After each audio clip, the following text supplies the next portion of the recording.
तर नमस्कार मित्रांनो, आता आज तुम्हाला वेगळा व्हिडिओ दाखवणार आहे की असा नारळ बघितला असेल तुम्ही. ह्या नारळाची केसर काढायला त्रास होतो, कारण प्रत्येका घरी काय केसर काढायला येत नसत. ह्या नारळाची केसर काढायची सोपी ट्रिक सांगतो तुम्हाला.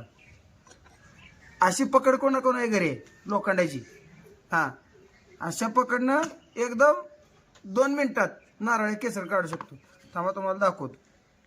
ही अशी खवायची पकड, अशी कुठं खवायची, शेंड्याकडल्या बाजूला खवायची आणि हे असं वाढायचं. बघा निघले केसर.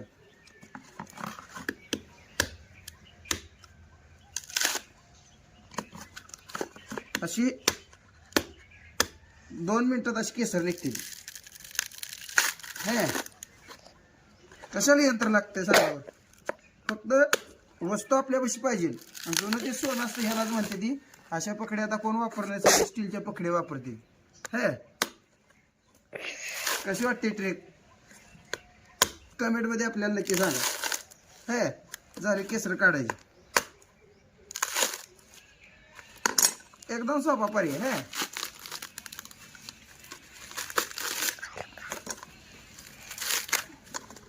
असंच नवीन नवीन माहिती मिळवण्यासाठी आपल्या पेजला फॉलो करा, सबस्क्राईब करा, लाईक करा. धन्यवाद.